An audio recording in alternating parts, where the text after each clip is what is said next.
YS99 news ప్రజా సంఘాల పోరాట వేదిక కన్వీనర్ వీరయ్య, సిపిఎం రాష్ట్ర కార్యదర్శి జాన్ వెస్లీ, మాజీ కార్యదర్శి తమ్మినేని వీరభద్రం రైతులు పండించిన పంటలకు గిట్టుబాటు ధరలను చట్టబద్ధం చేసే ఎంఎస్పీ చట్టం తెచ్చే ఉద్దేశం లేదని, అందుకు అవసరమైన నిధులు కేటాయించబోమని పార్లమెంట్ లో బిల్లును ప్రవేశపెట్టిన కేంద్ర బడ్జెట్ స్పష్టం చేసిందని అన్నారు. ఎరువుల సబ్సిడీలో కోత పెట్టి ధరల పెరుగుదలకు కారణమయ్యారు. రైతుల ఆత్మహత్యల రుణ విమోచన చట్టం ఇప్పటి వరకు ప్రకటించలేదు. 2 లక్షల కోట్లు కేటాయించాల్సిన గ్రామీణ ఉపాధి హామీ చట్టానికి కేవలం 86,000 కోట్లు కేటాయించిందని మండిపడ్డారు.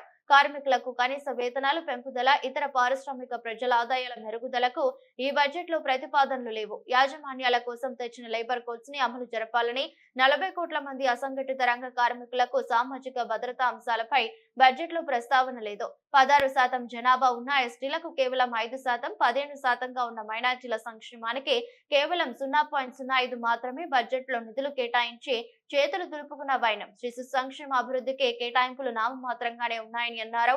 ఆదివాసీలకు అరకొరగా కేటాయింపులు చేస్తున్న కేంద్రం గతంలో కేటాయించిన బడ్జెట్ లో 17,000 కోట్లు కూడా ఖర్చు చేయలేదు. ప్రీ మెట్రిక్ స్కాలర్షిప్ కోసం కేటాయింపులు తగ్గించింది. గిరిజన ఉన్నత విద్య కోసం దేశం మొత్తానికి కేవలం 2 కోట్లు మాత్రమే కేటాయించింది. రాష్ట్ర ప్రభుత్వం ప్రవేశపెట్టబోయే బడ్జెట్ లో కూడా ప్రభుత్వ హామీలకు అనుగుణంగా 6 గ్యారెంటీలు అమలు, అభివృద్ధి సంక్షేమ పథకాలకు తగిన విధంగా కేటాయింపులు చేపట్టాలని తెలంగాణ ప్రజా సంఘాల పోరాట వేదిక నుండి డిమాండ్ చేశారు. రైతాంగానికి సంబంధించినటువంటి అంశాలు చెప్తాను, వాటిని కూడా చాలా విషయాలు చెప్పారు. తర్వాత రైతాంగానికి, వ్యవసాయ రంగానికి ఏమైనా వరాలు వస్తాయేమని చెప్పి దేశవ్యాప్తంగా ఉన్నటువంటి రైతాంగం ఎదురు చూశారు. ఎందుకని అంటే మూడోసారి ఎన్నికలు జరిగేటప్పుడు 5 రాష్ట్రాలలో రాజస్థాన్, హర్యానా, పంజాబ్, ఉత్తరప్రదేశ్, మహారాష్ట్ర ఈ ప్రాంతాలలో రైతాంగ ఉద్యమం పెద్ద ఎత్తున జరిగింది. ఎక్కడైతే రైతాంగ ఉద్యమం వెల్లువలాగా ఉవ్వెత్తున జరిగిందో ఆ ప్రాంతాలలో బీజేపీకి పార్లమెంట్ ఎన్నికల్లో ఘోరమైనటువంటి పరాభవం జరిగింది.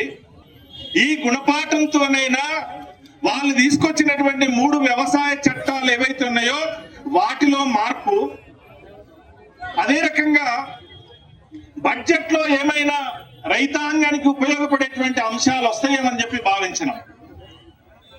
కానీ ఇంత ఘోరమైనటువంటి పరాభవం రైతాంగ ఉద్యమం జరిగిన చోట్ల అనుభవించిన వాళ్ళ విధానాల్లో మాత్రం మార్పు రాలేదు. కార్పొరేట్లకు అనుకూలంగా వ్యవసాయ రంగాన్ని కంప్లీట్ గా వాళ్ళ చేతుల్లోకి వెళ్లేదాని కోసం, పంపించేదాని కోసమే ఈ బడ్జెట్ లో కూడా ప్రతిపాదన చేశారు. అందులో మొదటిది ఎరువులకు ఇస్తున్నటువంటి సబ్సిడీలో కోత పెట్టారు. వ్యవసాయ రంగానికి కేటాయింపులు ఈ దేశంలో ఈ రోజుకి 52 మంది, 152 మందికి ఉపాధిని చూపిస్తున్నటువంటి రంగం వ్యవసాయ రంగం. కరోనా తర్వాత రివర్స్ వలసలు జరిగినాయి, మనం చెప్పినటువంటిది కాదు. ప్రభుత్వ లెక్కలే 6 కోట్ల మందికి పైగా గ్రామీణ ప్రాంతాలకు వలస వెళ్లారు, వ్యవసాయ రంగంలో స్థిరపడ్డారు. ఇంతమందికి ఉపాధిని చూపిస్తున్నటువంటి వ్యవసాయ రంగానికి కూడా కోత పెట్టింది నరేంద్ర మోడీ ప్రభుత్వం. రెండవది, రైతుల ఆత్మహత్యల పరంపర కొనసాగుతోంది. నరేంద్ర మోడీ ప్రభుత్వం అధికారంలోకి వచ్చిన తర్వాత ఏటా 10,000 మందికి పైగా రైతుల ఆత్మహత్యలు జరుగుతున్నాయి. వాటిని ఆపడానికి ఈ దేశంలో ఉన్నటువంటి 500 రైతు సంఘాలు, సంయుక్త కిసాన్ మోర్చా అడిగినటువంటిది మొత్తం భారతదేశంలో కేవలం ఒక్క కేరళ రాష్ట్రంలో మాత్రమే రైతుల ఆత్మహత్యల్ని ఆపేదాని కోసం రుణ విమోచన